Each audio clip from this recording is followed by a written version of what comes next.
Hello students, कैसे हैं आप सब।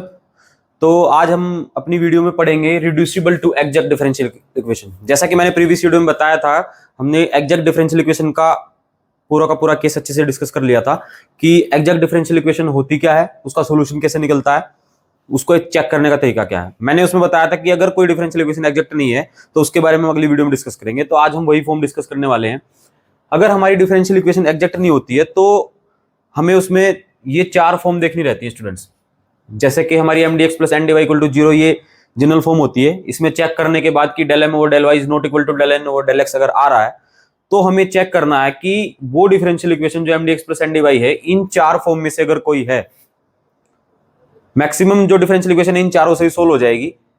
अगर कोई डिफरेंशियल इक्वेशन इन चारों में से भी कोई सी नहीं मिलती है तो एक और लास्ट टाइप होती है, वो मैं इस वीडियो के लास्ट में आपको कराऊंगा, एंड में उसके बारे में जानेंगे। लेकिन उससे पहले आप कोशिश करना कि इन चारों में से ही वो डिफरेंशियल इक्वेशन बन जाए ताकि आपके लिए आसानी होगी।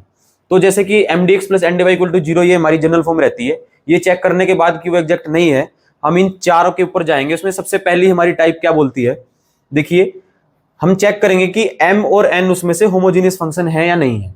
जो हमारी M D x plus N D Y की ये जो फॉर्म रहेगी, इसमें ये m और n, मैंने आपको होमोजीनियस फंक्शन का कंसेप्ट प्रीवियस वीडियोस में बता रखा है। जिसको नहीं पता स्टूडेंट्स, आप जाकर के एक बार प्रीवियस वीडियोस की मेरी पूरी प्लेलिस्ट देख लीजिए डिफरेंशियल इक्वेशन की, क्योंकि ये आपके आगे बहुत काम आने वाली है। हर वीडियो में प्रीवियस कंसेप्ट जरूर यूज होता है। तो m और n को हम होमोजीनियस चेक करेंगे कि उसमें हर m और n फंक्शन के जो टर्म्स है उनकी डिग्री सेम बन रही है या नहीं बन रही है। अगर वो सेम है तो वो होमोजीनियस है, नहीं है तो होमोजीनियस नहीं है। अगर वो m और n होमोजीनियस फंक्शन आ जाते हैं सेम डिग्री के, तो उसका इंटीग्रेटिंग फैक्टर हम डायरेक्ट कैलकुलेट कर लेंगे। जब हमें रिड्यूस करनी होती है एग्जैक्ट में, तो उसमें हमें ये इंटीग्रेटिंग फैक्टर्स निकालने पड़ेंगे इन फॉर्म को देख के। तो पहली फॉर्म में हमारा इंटीग्रेटिंग फैक्टर क्या होगा, 1/mx प्लस एन वाई। अगर हमारे m और n होमोजीनियस आ जाते हैं तो हम उसका इंटीग्रेटिंग फैक्टर निकाल लेंगे 1/mx प्लस एन वाई।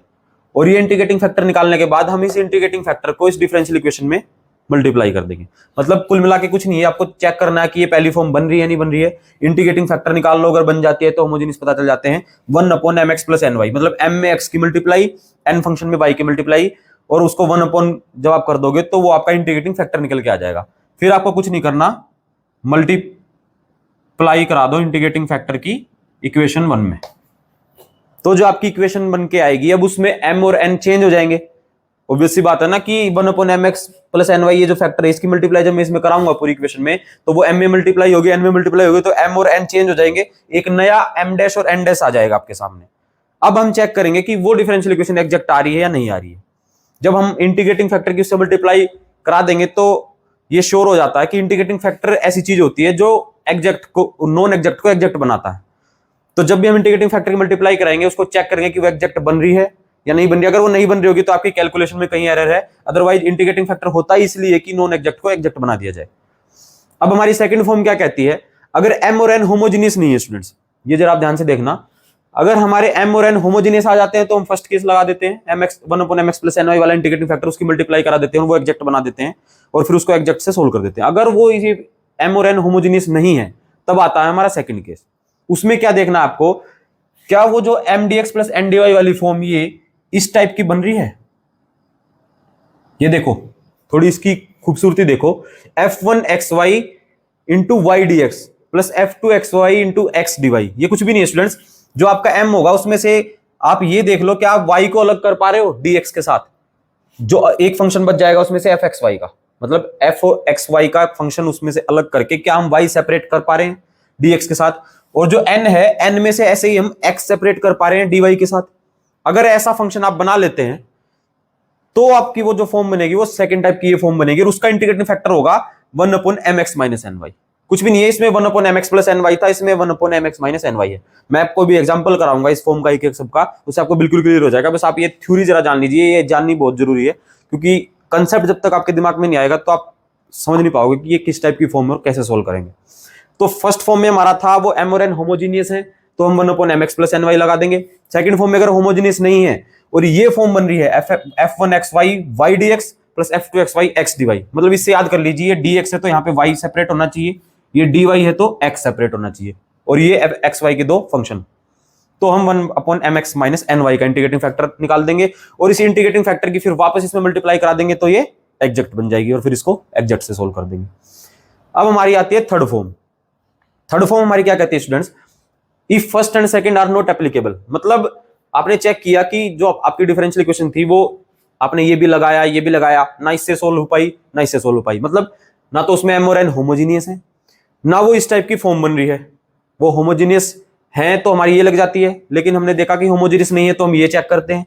अब आपको पता चला कि वो ना तो होमोजीनियस है एम और एन, और ना उसमें हम इस टाइप की फॉर्म बना पा रहे हैं, वाई को सेपरेट नहीं कर पा रहे, एक्स को सेपरेट नहीं कर पा रहे। तब आती है हमारी थर्ड और फोर्थ फॉर्म। इसमें क्या करना है आपको, सिर्फ ये चीज याद करनी है स्टूडेंट्स। देखो ये डिफरेंस दिख रहा है del N over del X minus del M over del Y, ये तो आप निकालोगे ही जब डिफरेंशियल इक्वेशन को चेक करने के लिए del M over del Y equal to del N over del x आ रहा है या नहीं आ रहा है, वो आप पहले ही कैलकुलेट कर चुके होगे। बस उनका डिफरेंस लेना है। जब हम del N over del X minus del M over del Y करेंगे तो यहां पर 1/m से इसकी मल्टीप्लाई करानी है। मतलब आप इसको मैं सिंपली बताता हूं याद करने का तरीका। अगर आप यहां पे 1/m ले रहे हो ना शुरू में, तो यहां पे आपको n से शुरुआत करनी है, del N over del x से, minus del M over del y करना है। मतलब यहां पे आपने 1/m से डिवाइड किया है तो शुरू में n आना चाहिए, del N over del X, n का फैक्टर इक्वल टू आना चाहिए वो एफ वाई का फंक्शन। मतलब ये जो लास्ट में डेल वाई आ रहा है ना, आप इससे इस फंक्शन को याद कर लीजिए। मैं आपको ट्रिक बता रहा हूं याद करने की, ये फार्मूला है पूरा। 1/m अगर आप ले रहे हो तो शुरू में डेल एन से शुरुआत करनी है, और लास्ट में अगर डेल वाई है तो यहाँ पे एफ वाई का फंक्शन आना चाहिए।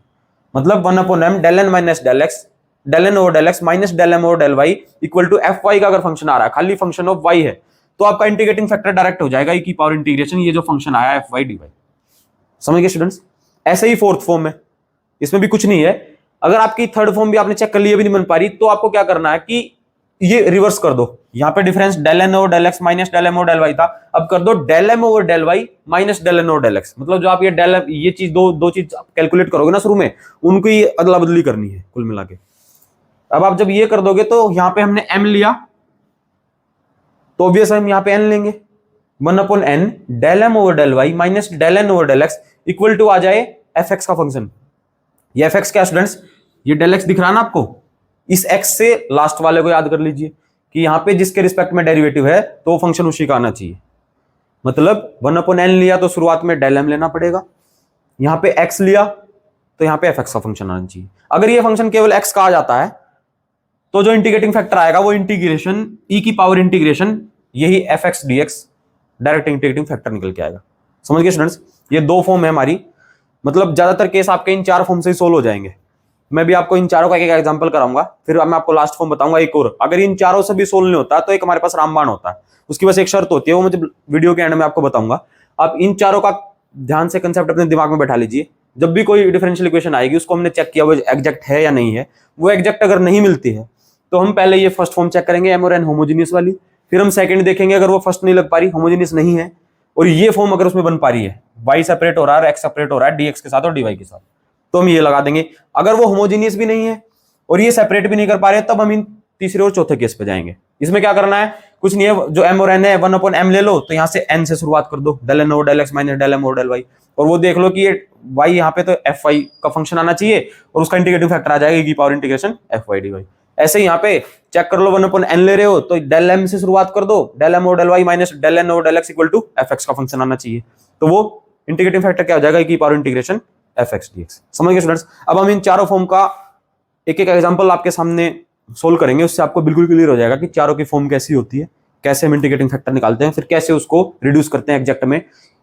आपका ये इंटीग्रेटिंग फैक्टर चारों का आने के बाद आपको इस इंटीग्रेटिंग फैक्टर की इस डिफरेंशियल इक्वेशन में मल्टीप्लाई करानी है जो ओरिजिनल वाली थी, उससे वो डिफरेंशियल इक्वेशन एग्जैक्ट बन जाएगी। और फिर उसको जैसे मैंने प्रीवियस वीडियो में बताया था एग्जैक्ट को कैसे सोल्व करते हैं, integration M D x plus integration N D Y वाला कंसेप्ट, उससे उसको सोल्व करना है।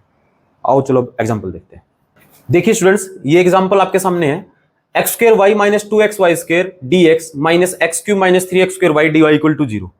तो हम सबसे पहले हमारी कोशिश रहती है कि ये एग्जैक्ट है या नहीं, ये चेक करेंगे। तो इसमें m और n आप छाट लीजिए। m क्या आ गया हमारा, X square Y minus 2xy square, और n हमारा आ गया माइनस के X cube minus 3x² Y.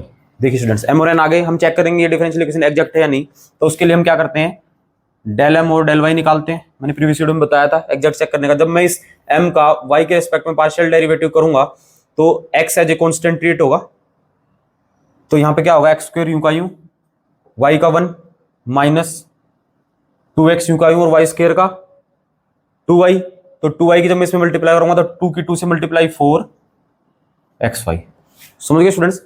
कुछ नहीं किया मैंने, y के रिस्पेक्ट में पार्शियली डेराइव किया है m फंक्शन को x को एज ए कांस्टेंट लेके। जब मैं करूंगा तो x स्क्वायर y का 1 माइनस 2xy स्क्वायर में 2x कांस्टेंट, y स्क्वायर का 2y, तो 2 2 जा 4xy आ गया। ऐसे ही मैं n का करूंगा del n over del x। अब यहां पे मैं n फंक्शन का x के रिस्पेक्ट में डेरिवेटिव करूंगा y को कांस्टेंट मान के, तो माइनस यूं का यूं, ये बन गया 3x स्क्वायर माइनस y, तो 6xy।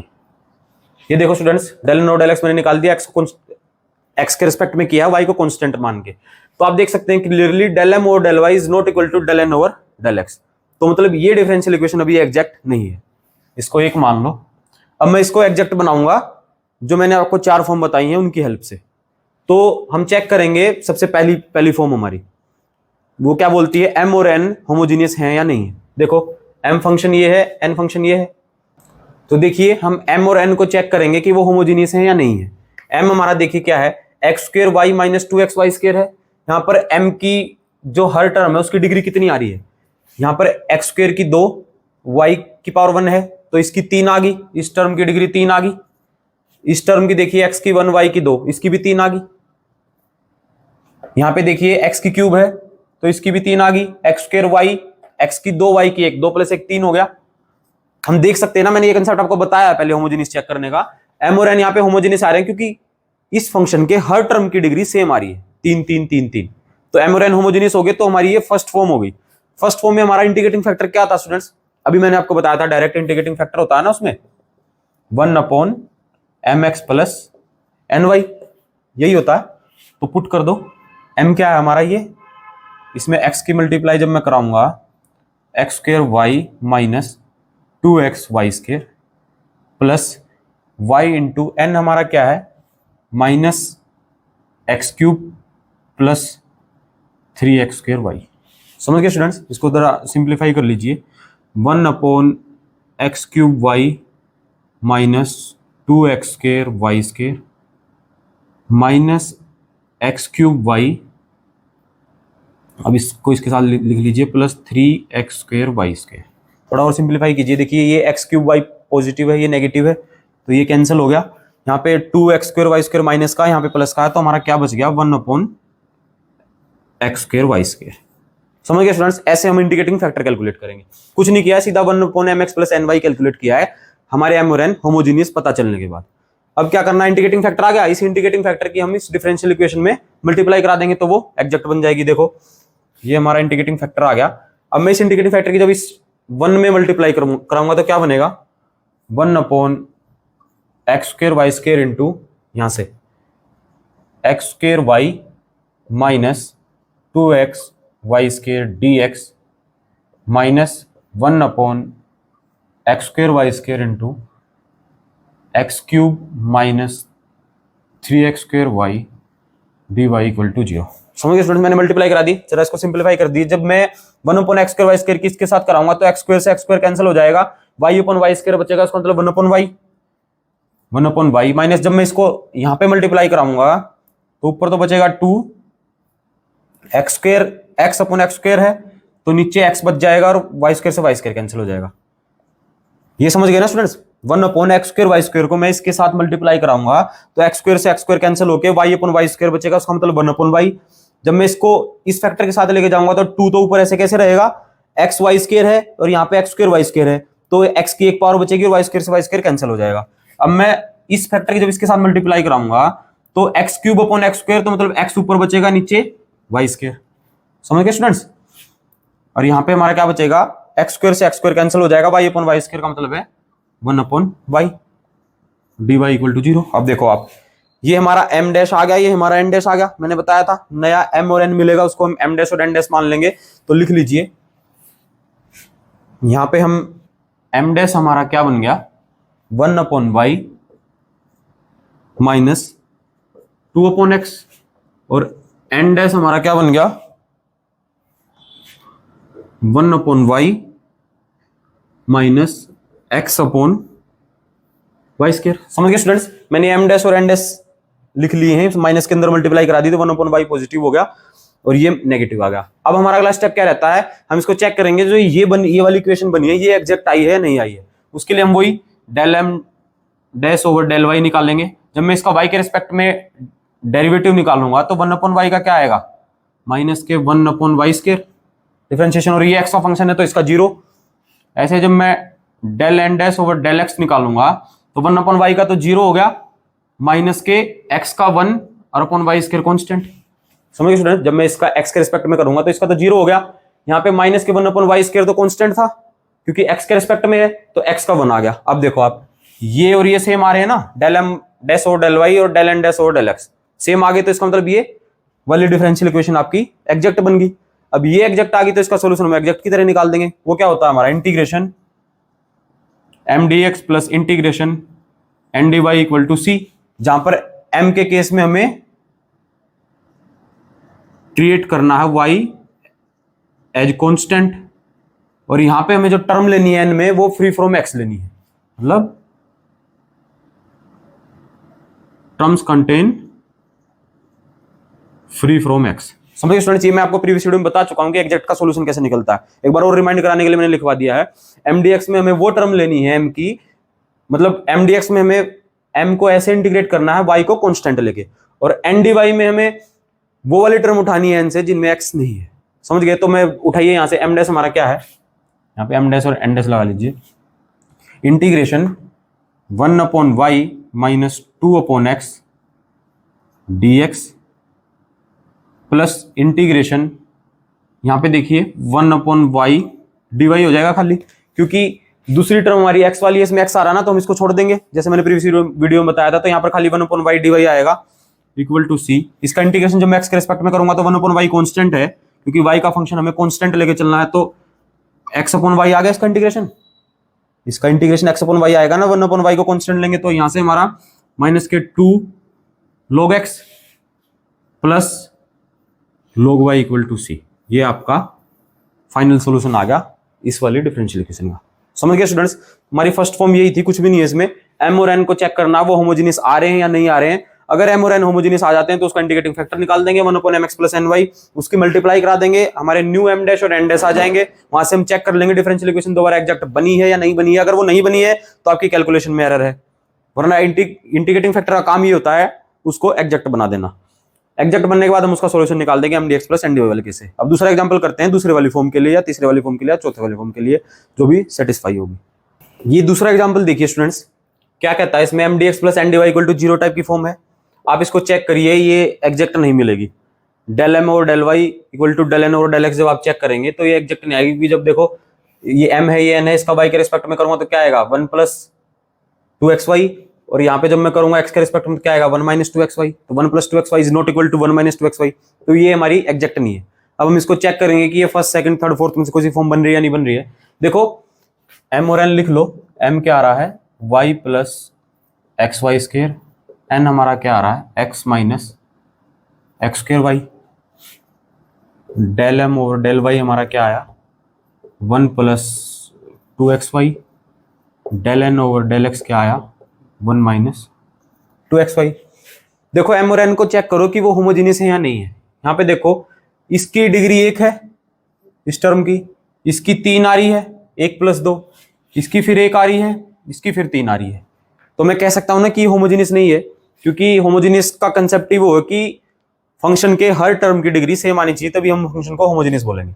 यहाँ पे ये होमोजेनियस फंक्शन तो है नहीं, तो हमारा फर्स्ट केस तो कैंसिल हो जाएगा। अब जरा आप ध्यान से देखिए, क्या हम इसकी सेकंड फॉर्म बना सकते हैं? सेकंड फॉर्म क्या थी f1xy into Y D x plus f2xy into x D Y equal to 0। यहां से मैं एक बार y को कॉमन लेना, जरा ये जो डिफरेंशियल इक्वेशन है इसको 1 मान लो, इसमें y को कॉमन ले लो तो क्या बचेगा 1 plus x Y into Y D x plus 1 minus x Y into x D Y. यहां से मैंने x कॉमन ले लिया इक्वल टू 0। समझ गए स्टूडेंट्स, यहां से मैंने y कॉमन लिया, हमें मतलब सेकंड वाली फॉर्म बनाने की कोशिश करनी ना। मैंने बताया था जब फॉर्म अभी बताई थी आपको कि उसको हम इस तरीके से तोड़ेंगे, क्या वो टूट पाएगी इसमें कि हम उसमें dx के साथ y ले आए और dy के साथ x ले आए। तो मैंने यहां से y कॉमन लिया तो क्या आया 1 plus x Y into Y D x आ गया, यहां से x कॉमन लिया तो 1 minus x Y into x D y आ गया इक्वल टू 0। तो हमारी सेकंड फॉर्म बन गई ना स्टूडेंट्स। m और n तो होमोजेनियस नहीं है, लेकिन जो फंक्शन है, जो डिफरेंशियल इक्वेशन वो हमारी इस फॉर्म के आ गई ना, ये हमारा f1xy बन गया, ये हमारा f2xy बन गया ना। देखो xy का फंक्शन है, ये भी xy का फंक्शन है, तो हमारी सेकंड फॉर्म आ गई। इसका इंटीग्रेटिंग फैक्टर मैंने आपको डायरेक्ट बताया है, क्या होता है 1/mx माइनस ny। ये कैलकुलेट कर लो, क्या आएगा 1/x की मल्टीप्लाई m में, m हमारा क्या है y plus x Y square minus है इस केस में। बस ये आप ध्यान रखना, जब होमोजेनियस का केस था m और n तो उसमें 1/mx प्लस ny था। जब वो नॉन होमोजेनियस और इस टाइप की फॉर्म बन पा रही है तो हमारा mx माइनस ny है। तो यहाँ पे हम y की मल्टीप्लाई करेंगे n के साथ, n हमारा है x minus X square Y.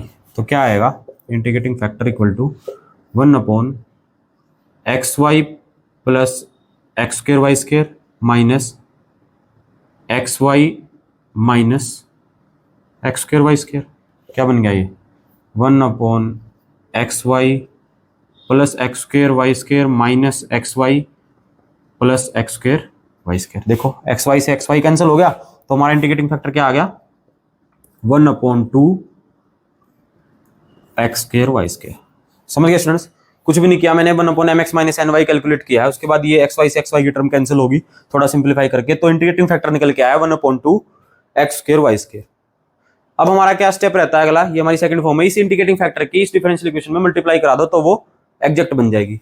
कराओ जरा, देखो 1/2 X square Y square into Y plus x Y square dx plus 1/2 X square Y square into X minus X square Y D Y equal to 0। देखो जब मैं इसके साथ multiply कराऊंगा तो यहां पे लिख लीजिए, ये 1/2 तो यूं का यूं आ जाएगा। जब एक्स स्क्वायर वाई स्क्वायर की इस वाई के साथ कराऊंगा तो वाई अपॉन वाई स्क्वायर है, तो 1/y बचेगा और 1/x स्क्वायर यूं का यूं, तो क्या बच गया एक्स स्क्वायर वाई। समझ गए स्टूडेंट्स? y से y कैंसिल हो जाएगा, एक पावर नीचे y बचेगा, वो मैंने लिख दिया। अब जब मैं इसकी इस फैक्टर के साथ कराऊंगा तो एक ऊपर से तो x खत्म हो जाएगा और y स्क्वायर से y स्क्वायर चला जाएगा, तो क्या बच गया प्लस 1/2x। यही बचेगा ना एक्स वाई स्क्वायर की। जब मैं एक्स स्क्वायर वाई स्क्वायर के साथ जाऊंगा तो x की एक पावर बचेगी नीचे और y स्क्वायर से y स्क्वायर कैंसिल हो जाएगा। इनटू में आ गया dx प्लस, अब जब मैं इस 2x स्क्वायर वाई स्क्वायर को इसके साथ लेके जाऊंगा तो x की एक पावर खत्म हो जाएगी, नीचे बचेगा 1/2x Y square, 1/2x Y square. समझ गए students? Minus,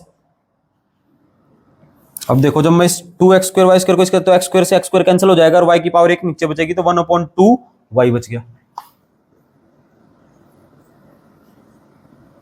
dy equal to 0। समझ गए स्टूडेंट्स? हमने इस जो इंटीग्रेटिंग फैक्टर था 1/2 एक्स स्क्वायर वाई स्क्वायर, इसकी इस डिफरेंशियल इक्वेशन के साथ मल्टीप्लाई करा दी, तो हमारे न्यू m डैश और n डैश यहां पर बन गए।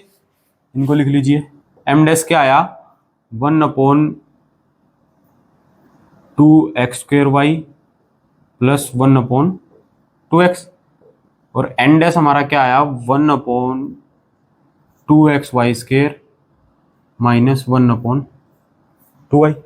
अब हमारा अगला स्टेप क्या रहता है, हम इसको चेक करेंगे कि ये एग्जैक्ट बनी है या नहीं बनी है। उसके लिए हमें क्या करना है, del m dash over del y निकालेंगे। वही जब मैं इस फंक्शन का y के रिस्पेक्ट में डेरिवेटिव निकालूंगा m डैश का, x को एज ए कांस्टेंट मान के, तो 1/2 एक्स स्क्वायर तो हमारा कांस्टेंट हो जाएगा, 1/y का क्या होता है माइनस के 1/y स्क्वायर, तो माइनस के 1/2 एक्स स्क्वायर वाई स्क्वायर, ये आ गया इसका डिफरेंशिएशन, और ये x का फंक्शन है तो पूरा का पूरा कांस्टेंट है तो इसका 0। अब हमारा नेक्स्ट स्टेप क्या रहता है स्टूडेंट्स, हम इस n डैश को x के रिस्पेक्ट में डेराइव करेंगे, तो del n dash over del x जब मैं निकालूंगा तो यहाँ पे 1/2 Y square as a constant हो जाएगा ना। देखो 1/2 वाई स्क्वायर मैं यूं लिख सकता हूं, और 1/x बचेगा यहाँ से, क्योंकि x के रिस्पेक्ट में तो उसका क्या होगा माइनस के एक्स स्क्वायर, 1/x का माइनस के 1/x स्क्वायर होगा ना, मैंने उसका मल्टीप्लाई करा दिया, और ये y है तो इसका 0 हो जाएगा, तो हमें वो निकालने की जरूरत ही नहीं, क्योंकि x के रिस्पेक्ट में कर रहे हैं। अब देखो माइनस के 1/2 X square Y square minus के 1/2 वाई स्क्वायर एक्स स्क्वायर, तो इंटीग्रेट ये दोनों बराबर आ गए, तो हमारी ये वाली डिफरेंशियल इक्वेशन अब बन गई एग्जैक्ट। इसको फिर हम एग्जैक्ट के उससे सोल्व कर देंगे। क्या होगा इंटीग्रेशन ये m डैश n डैश का 1/2 X square Y plus 1/2 X dx plus integration, इसमें से वो टर्म उठानी है जो फ्री फ्रॉम x है, तो इसमें तो x आ गया, यहाँ पे ये है खाली 1/2y dy इक्वल टू सी। ये कैलकुलेट कर लेंगे, यहाँ पे हमें y को कांस्टेंट लेना है, तो इसका क्या आ जाएगा स्टूडेंट्स, 1/2y तो कांस्टेंट आ गया, 1/x² का इंटीग्रेशन जब हम करेंगे तो क्या होगा, 1/x² बचेगा ना।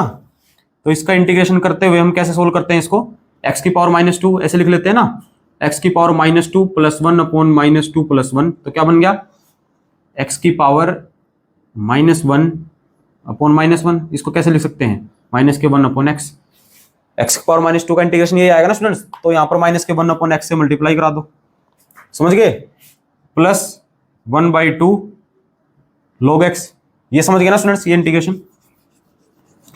कुछ नहीं है, थोड़े से लेंदी होते हैं ये क्वेश्चन, लेकिन आप कैलकुलेशन स्टेप बाय स्टेप करते चले जाओगे तो बहुत इजी लगने लग जाएगा जब आप थोड़े प्रैक्टिस कर लोगे।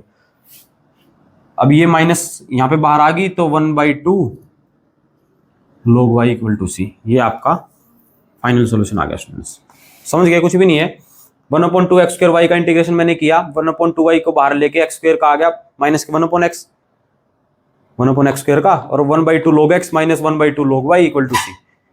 तो हमने दो फॉर्म कर लिए स्टूडेंट्स, पहला एग्जांपल था पहली फॉर्म के लिए, ये दूसरा एग्जांपल हमारी दूसरी फॉर्म के लिए, जिसमें हमने चेक कर लिया m और n होमोजेनियस नहीं थे, उसके बाद हमने उसको इस फॉर्म में रिड्यूस कर लिया, f1xy y dx plus f2xy y x dy। ये आने के बाद हमने चेक कर लिया कि ये फॉर्म बन रही है, तो इसका डायरेक्ट इंटीग्रेटिंग फैक्टर होता है 1/mx माइनस ny। जब हमने कैलकुलेट किया तो इंटीग्रेटिंग फैक्टर निकल के आया 1/2x² y², इसकी मल्टीप्लाई ओरिजिनल डिफरेंशियल इक्वेशन में करा दी, वहां से हमारे new m dash n dash मिल गए, वो हमने चेक कर लिए कि वो इक्वल आ रहे हैं, del m डैश और del y और del n डैश और del x, वो इक्वल आने के बाद हम इसका डायरेक्ट सॉल्यूशन निकाल सकते हैं, m dx plus n dy, treating y as constant in the case of m and taking the terms free from x in the case of n। ठीक है स्टूडेंट्स, अब हम एक और एग्जांपल करेंगे अपनी थर्ड और फोर्थ फॉर्म के लिए, पता चलेगा कि कौन सी फॉर्म हम उसमें लगा पा रहे हैं। देखिए स्टूडेंट्स, ये एग्जांपल आपके सामने x² plus y² plus x dx plus xy dy। तो आप देखिए, जब मैं इसका del m और n लिख लीजिए, पहले तो m आएगा हमारा x² plus y² plus x, n हमारा आएगा xy। जब मैं इसका del m over del y निकालूंगा तो क्या आएगा, इसका 0, इसका 2y, फिर x का 0, क्योंकि पार्शियली डिफरेंशिएट करते हैं हम y के रेस्पेक्ट में, और जब del n over del x निकालूंगा तो आएगा हमारा y। समझ गए स्टूडेंट्स, ये आएगा ना इसका। तो देखो ये दोनों इक्वल नहीं आ रहे, तो इसका मतलब ये डिफरेंशियल इक्वेशन हमारी एग्जैक्ट नहीं है। अब जरा इसमें m और n देखिए, हम जो मैंने आपको फॉर्म बताई थी उनके ऊपर जाते हैं, चार फॉर्म जो बताई थी, ना तो m और n होमोजीनियस है, ना हमारे m और n में हम y को या x को सेपरेट कर पा रहे हैं जो हम वो फॉर्म बना पाए। तो तीसरी और चौथी फॉर्म की जब हम बात करेंगे, तो देखो हम तीसरी और चौथी फॉर्म में हमें चेक करना होता है 1/m अगर हम लेते हैं तो del n और del x minus del m और del y वाला केस लेना है, या फिर उसका रिवर्स कर देते। तो जरा देखिए, बस मैं आपको एक चीज बता दूं कि जब भी हम वो तीसरा और चौथा केस लगाते हैं ना, तो जो हम 1/m करते हैं वो, या फिर 1/n करते हैं, तो कोशिश किया करना जब हम 1/m कर रहे हैं या 1/n कर रहे हैं, तो कौन सी टर्म ले हम, कि m अगर छोटा है तो 1/m वाली ले, अगर n छोटा है तो 1/n वाली ले। मतलब m में हमारी देखो यहाँ 3 टर्म आ रही है, n में हमारी एक ही है, तो हम चौथे वाला केस यहाँ पे लेंगे ताकि हमारी कैलकुलेशन इजी हो जाए, क्योंकि हम ज्यादातर कोशिश करते हैं डिनोमिनेटर में छोटी टर्म्स रहे तो जल्दी सोल्व होगा।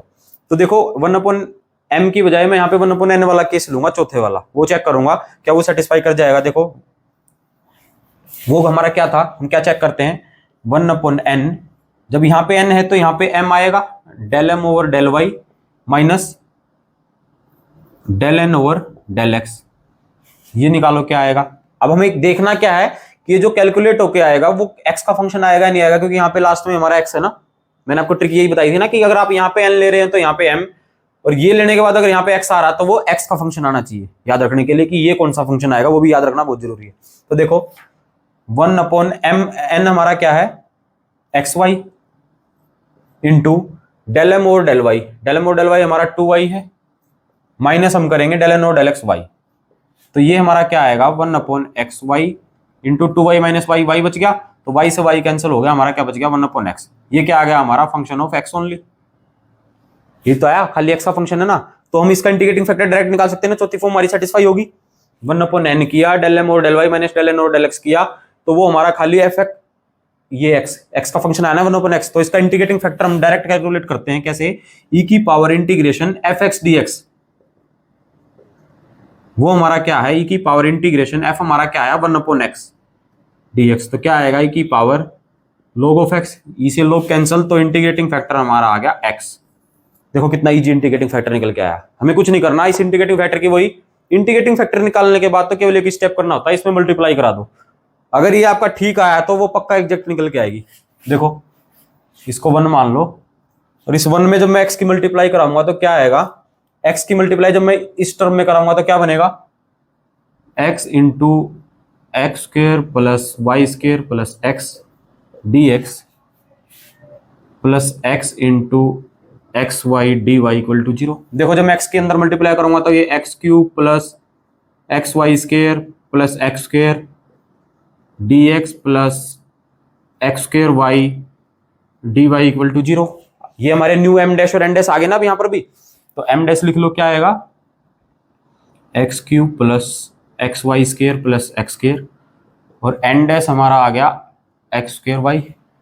अब हमारा अगला स्टेप क्या रहता है, इसको चेक करेंगे कि एग्जैक्ट आई है नहीं आई है। डायरेक्ट मत सोल्व करना स्टूडेंट्स, एक बार चेक कर लिया करना कि आपने जो इंटीग्रेटिंग फैक्टर निकाला है उसकी मल्टीप्लाई करने के बाद भी एग्जैक्ट बनी या नहीं बनी है, क्योंकि यहीं पे हमें पता चलता है कि हमारा इंटीग्रेटिंग फैक्टर सही आया है नहीं आया। कई बार इसमें कैलकुलेशन एरर हो जाती है और स्टूडेंट्स डायरेक्ट इसको लगा लेते हैं और उसका सोल्यूशन निकाल के दिखा देते हैं, तब के एग्जामिनर मार्क्स काट लेता है क्योंकि सोल्यूशन मैच नहीं करता, क्योंकि आपकी कैलकुलेशन एरर होती है इंटीग्रेटिंग फैक्टर में। तो इसको जरूर चेक करना है कि एग्जैक्ट बनी है या नहीं बनी है। उसके लिए हम क्या करेंगे, del M dash over del Y निकालेंगे। तो यहाँ पर ये फंक्शन कांस्टेंट है, इसका 0, यहाँ से 2xy बनेगा, फिर ये x कांस्टेंट है तो इसका 0। अब del N dash over del X निकालेंगे तो क्या बनेगा 2xy। तो ये देखो दोनों इक्वल आ गए ना, तो ये हमारी डिफरेंशियल इक्वेशन क्या बन गई एग्जैक्ट। इसका सॉल्यूशन क्या होता है, इंटीग्रेशन एम डैश dx। तो एम डैश हमारा क्या है, X cube plus x Y square plus X square D x plus integration N dash में हमारी फ्री फ्रॉम एक्स लेनी है टर्म, लेकिन इसमें एक्स आ रहा है तो इसका 0 हो जाएगा। ये किस मैंने आपको बताया था ना कि अगर एक भी टर्म ऐसी ना हो जिसमें जो फ्री फ्रॉम एक्स ना हो तो उसका 0 लिख देते हैं हम। तो यहाँ पर हम y को एज ए कॉन्स्टेंट ट्रीट करेंगे तो क्या बनेगा, x की power 4/4 plus X square Y square by 2 plus X cube by 3। क्योंकि y को कॉन्स्टेंट ले रहे हैं ना सुनो, तो वाई स्क्र ऐसे कैसे आ जाएगा, इक्वल टू c। ये आपका फाइनल सॉल्यूशन आ गया। देखो स्टूडेंट्स, थर्ड और फोर्थ टर्म से जब हम कैलकुलेशन करेंगे तो बहुत आसान होती है, बहुत छोटा सा क्वेश्चन बन जाता है अगर थर्ड और फोर्थ सेटिस्फाई हो जाती है तो। जब आप क्वेश्चन प्रैक्टिस करोगे तो आपको ये चीज याद हो जाएगी, ये टर्म कुछ भी नहीं है, बहुत आसान है। ट्रिक मैंने आपको इसकी बताई दी है, कुछ नहीं किया हमने, 1/n डेल एम और del Y minus del N और डेल एक्स चेक किया, वो चेक किया कि वो फंक्शन ऑफ एक्स आया है नहीं आया है, वो फंक्शन ऑफ एक्स आ गया। फंक्शन ऑफ एक्स आने के बाद हमने उसका इंटीग्रेटिंग फैक्टर निकाल दिया की पावर इंटीग्रेशन करके, उसकी मल्टीप्लाई करा दी, वो एग्जैक्ट बन गई, उसको सोल्व कर दिया। अब हम एक एग्जाम्पल और करेंगे जो हमारी बची हुई टर्म है, फॉर्म है थर्ड वाली, उसके लिए। देखो बच्चों, ये फोर्थ एग्जांपल आपके सामने है, 2xy square minus 2y dx plus 3x square y minus 4x dy equal to 0। अब मैं इसको चेक करूंगा ये एग्जैक्ट है या नहीं है। तो हमारा m क्या बन रहा है यहाँ से, 2xy square minus 2y, n हमारा आ रहा है 3x square y minus 4x। तो हमारा पहला स्टेप रहता है del m over del y हम चेक करेंगे तो क्या आएगा, ये जब मैं इसका y के रेस्पेक्ट में डिफरेंशिएट करूंगा तो 2 2 जा 4xy माइनस 2। जब मैं del N over del X निकालूंगा तो यहाँ पर y कांस्टेंट हो जाएगा, तो 3 2 जा 6xy माइनस 4। ठीक है स्टूडेंट, देखो 4xy माइनस 2 6xy माइनस 4 ये इक्वल नहीं आ रहे, तो इसका मतलब ये एग्जैक्ट नहीं है। अब हमारी एक फॉर्म बची हुई है, मैं डायरेक्ट इस पे वही अप्लाई कर रहा हूँ क्योंकि हम तीन फॉर्म के एग्जाम्पल कर चुके हैं। तो उसमें हमारा क्या बोलता है कि हम पहले क्या लेते हैं, 1/m लेते हैं। तो 1/m, ये तो यहाँ पर m है तो यहाँ पर n आ जाएगा, del N over del Y minus del M over del X. अब हम चेक करेंगे कि ये फंक्शन जो निकल के आएगा वो x का आएगा नहीं आएगा, क्योंकि यहाँ पे x है स्टूडेंट्स, मैंने ट्रिक बता रखी है। तो जरा कैलकुलेट कीजिए, 1/m हमारा आ गया 1/2xy square minus 2y into del N over del Y हमारा है del N over del X आएगा स्टूडेंट से, सॉरी, और ये del M over del Y आएगा। ये आप थोड़ी सी करेक्शन कर लीजिए, मैंने उल्टा लिख दिया था। Del N over del X की वैल्यू हमारी है 6xy माइनस 4। अब मैं इसमें से माइनस करूंगा del M over del Y जो कि है हमारा 4xy माइनस 2। ठीक है स्टूडेंट्स, थोड़ा सिंप्लीफाई कर लीजिए, ये बनेगा हमारा 6xy minus 4 minus 4xy plus 2 upon 2xy square minus 2y। तो ऊपर से तो हमारा बच गया 2xy, इससे और इससे, और -4 + 2 इसका मतलब -2 अपॉन, नीचे से जरा y कॉमन ले लीजिए। जब मैं यहाँ से y कॉमन लूंगा तो क्या बचेगा, 2xy - 2, ये y बाहर आ गया, यहाँ से एक y बाहर आ गया, तो इससे ये क्वांटिटी कैंसिल होगी, तो हमारा क्या बचा, 1/y। देखो यहाँ पे y था तो ये फंक्शन ऑफ y निकल के आया ना, मैंने बताया था आपको, अगर ये यहाँ पर y वेरिएबल है तो fy का फंक्शन आना चाहिए, तो इसका डायरेक्ट इंटीग्रेटिंग फैक्टर हमारा आ जाएगा e⁻∫ fy dy, क्योंकि ये हमारा fy आया है, तो if यहाँ से हमारा आ गया 1/y का log y, और फिर e से log कैंसिल होके हमारा बन जाएगा y। समझ गए स्टूडेंट्स? जब मैं e⁻∫ 1/y dy करूंगा तो ये आएगा e⁻ log y, ये इससे कैंसिल हो गया, तो इंटीग्रेटिंग फैक्टर आ गया हमारा y। अब मैं इस इंटीग्रेटिंग फैक्टर की, हमारा अगला स्टेप रहता है इसमें मल्टीप्लाई करा दीजिए डायरेक्ट इस वाले डिफरेंशियल इक्वेशन में। और जब मैं इस y की इसमें मल्टीप्लाई कराऊंगा तो हमारा क्या बनेगा, देखो 2xy² में जब मैं y की मल्टीप्लाई कराऊंगा तो 2xy³ बन जाएगा, -2y² हो जाएगा, क्योंकि y है इसमें y की मल्टीप्लाई करूंगा, इसके साथ dx प्लस 3x² y में जब मैं y की मल्टीप्लाई कराऊंगा तो ये बनेगा 3x² y² -4xy, x के साथ y की मल्टीप्लाई इंटू dy = 0। यहां से हमारे न्यू m' और n' आ गए स्टूडेंट्स। देखो m' = बन गया 2xy³ -2y² और n' हमारा आ गया 3x² y² -4xy। अब हमारा अगला स्टेप रहता है, इसको चेक करेंगे एग्जैक्ट आई है नहीं आई है, तो उसके लिए हम ∆m' ओवर ∆y निकालेंगे। जब मैं इसका y के रिस्पेक्ट में डिफरेंशिएशन करूंगा तो 3 × 2 = 6xy² -4y, और जब मैं इस n' का x के रिस्पेक्ट में डिफरेंशिएशन करूंगा तो 3 × 2 = 6xy² -4y। समझ गए स्टूडेंट्स? देखो 6xy² - 4y 6xy² - 4y दोनों इक्वल आ गए, तो इसका मतलब ये वाली डिफरेंशियल इक्वेशन आपकी अब एग्जैक्ट बन चुकी है। इसका डायरेक्ट सॉल्यूशन क्या होता है, integration m dx and dy। तो m हमारा है 2xy³ -2y², ये m' आ गया स्टूडेंट्स अब नया, वो पुराने वाला यहाँ पे पुट नहीं करना, जो हमारा नया आता है, क्योंकि एग्जैक्ट तो वही बनी है ना, तो उसको हम इंटीग्रेट कर देंगे x के रिस्पेक्ट में, प्लस इंटीग्रेशन n' dy। इसमें टर्म वो लेनी है जो फ्री फ्रॉम x है, लेकिन देखो n' में यहाँ पर भी x है, यहाँ पर भी x है, तो एक भी टर्म ऐसी नहीं है जो फ्री फ्रॉम x है, तो इसका हो जाएगा 0.dy = c। अब यहाँ पे हम ट्रीटिंग y एज कांस्टेंट करेंगे तो हमारा बनेगा 2x² y³/2, x का x²/2 हो जाएगा, -2xy², यहाँ पे x है ही नहीं तो ये पूरा का पूरा कांस्टेंट होगा, उसके साथ x आ गया = c। ये 2 से 2 कैंसिल हो गया, हमारा फाइनल सॉल्यूशन आ गया x² y³ -2xy² = c। समझ गए स्टूडेंट्स? तो हमारी ये 4 फॉर्म के मैंने आपको एग्जांपल करा दिए स्टूडेंट्स, ये चौथी फॉर्म मैंने लगा दी है, कुछ भी नहीं था इसमें, डायरेक्ट 1/m ∆n और ∆x - ∆m और ∆y हमने पुट की। ये y है तो ये fy का फंक्शन आना चाहिए, fy का फंक्शन आ गया तो डायरेक्ट इंटीग्रेटिंग फैक्टर हो गया e⁻∫ fy dy, जो कि हमारा y निकल गया है। इस y की मल्टीप्लाई मैंने डिफरेंशियल इक्वेशन में करा दी, उसके बाद हमारे न्यू m' और n' आ गए, उसको हमने चेक कर लिया कि वो एग्जैक्ट बन रही है या नहीं बन रही, वो हमारी एग्जैक्ट बन गई, उसका डायरेक्ट सोल्यूशन निकाल दिया। ये वाला क्वेश्चन स्टूडेंट्स हम पहली वो जो हमारी दूसरी फॉर्म थी उससे भी सोल्व कर सकते थे। देखो आपने ध्यान दिया होगा, यहाँ पे भी y है, यहाँ पे भी y है, तो मैं यहाँ से y कॉमन ले सकता हूँ, y dx बन जाएगा, यहाँ पे भी x है, यहाँ पे भी x है, तो x कॉमन ले सकता हूँ, x dy बन जाएगा। तो एक क्वेश्चन चारों में से किसी भी फॉर्म से आप लगा के देख सकते हो, जिससे सोल्व हो रहा हो एग्जाम में उससे आप सोल्व कर दो। शुरू में ही पता चल जाएगा जब आप प्रैक्टिस करोगे कि वो हम कौन सी फॉर्म लगने से हमारे जल्दी सोल्व होगा। ये फॉर्म मैंने आपको थर्ड फॉर्म से इसको सोल्व कराया, ये आप सेकंड वाली से भी कर सकते थे, क्योंकि देखो f1xy अलग हो जाएगा, y सेपरेट हो जाएगा, यहाँ पे f2xy अलग हो जाएगा और x सेपरेट हो जाएगा, उससे भी आप कर सकते थे। तो आई थिंक आपको ये चारों फॉर्म अच्छे से समझ में आ गई होंगी। कुछ भी नहीं है, m और n होमोजेनियस चेक करो, नहीं है तो सेकंड फॉर्म पे जाओ, वो नहीं है तो थर्ड और फोर्थ, कोई सा भी मेथड आप लगा के कुल मिला के आपको एग्जैक्ट बनानी है और उसको सोल्व करना है। तो एक मैंने आपको बोला था कि वीडियो के एंड में मैं आपको बताऊंगा एक और हमारी फॉर्म होती है जब हमारी डिफरेंशियल इक्वेशन एग्जैक्ट नहीं होती, और इन चारों में से भी अगर कोई नहीं लगा पाए, मैं रिकमेंड करूंगा आप इस लास्ट वाली फॉर्म पे सबसे लास्ट में ही जाना, इसको शुरू में लगाने का प्रयास मत करना, क्योंकि इसकी कैलकुलेशन बड़ी बैठ जाती है और फिर भी हमारा पता नहीं होता कि, क्योंकि इसमें हम वेरिएबल के साथ जो कांस्टेंट कोफिशिएंट होते हैं उसको कंपेयर करते हैं। कुछ नहीं है इस डिफरेंशियल इक्वेशन में, अगर कोई, देखो मैं आपको इसका ओवरव्यू दे देता हूं। जैसे आपकी ये इक्वेशन दी होती है m dx plus n dy = 0, basically हमारी एग्जैक्ट क्या बोलती है कि डेल एम और del Y equal to del N over del X आना चाहिए। अगर ये हमारा इक्वल आ जाता है तो डिफरेंशियल इक्वेशन एग्जैक्ट बन जाती है।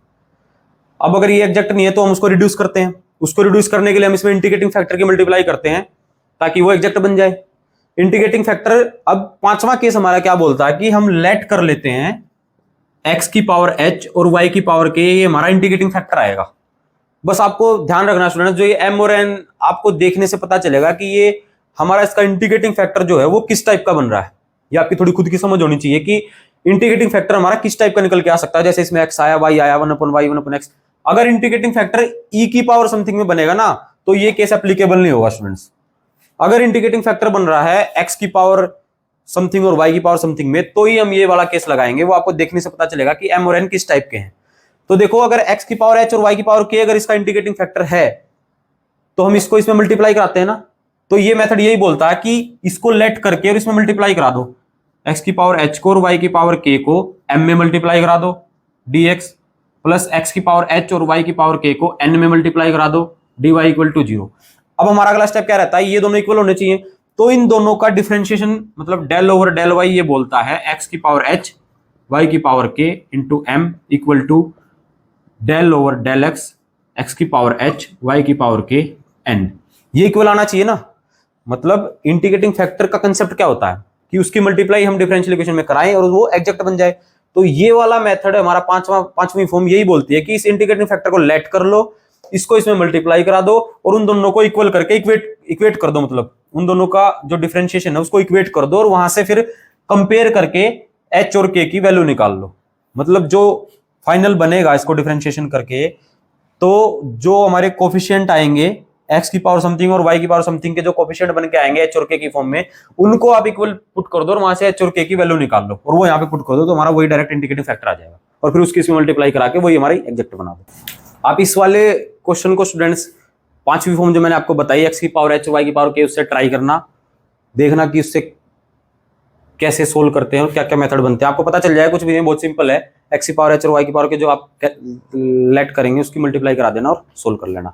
तो स्टूडेंट्स पांचवी फॉर्म में कुछ नहीं है, मैं उम्मीद करता हूं आप उसका एग्जांपल खुद से लगा के सोल्व कर सकते हैं। बस x की पावर h और y की power k integrating factor let करके उसकी पूरी डिफरेंशियल इक्वेशन मल्टीप्लाई करा दो और फिर उस वहां से मल्टीप्लाई कराने के बाद del m over del y और del n over del x निकाल के उसको इक्वल टू रख दो दोनों को, मतलब LHS इक्वल टू RHS, और वहां से h और k के जो कोफिशिएंट बनेंगे ना, x की power something h plus 1 h plus 2 और y की पावर समथिंग k प्लस 1, इस टाइप की फॉर्म बनेगी। और जो उनके कोफिशिएंट रहेंगे, मतलब मान लो बन गया x की पावर h प्लस 2 y की पावर k प्लस 1 और इसका कोफिशिएंट आ गया k plus 1 into h plus 1, इधर भी ऐसी फॉर्म बन गई x की पावर h प्लस 2 y की पावर k प्लस 1 और उसका कुछ कोफिशिएंट आ गया।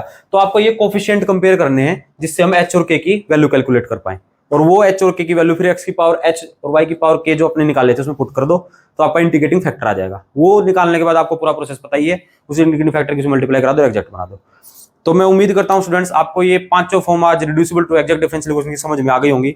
यहाँ पर हमारा फर्स्ट ऑर्डर का कंसेप्ट जो कि लीनियर का कंसेप्ट था, फर्स्ट ऑर्डर की सारी लीनियर टाइप हमने कंप्लीट कर ली है। अब अगली वीडियो से हम करेंगे फर्स्ट ऑर्डर की नॉन लीनियर की जो टाइप होती है उनको हम कैसे सोल्व करते हैं। तब तक के लिए थैंक यू।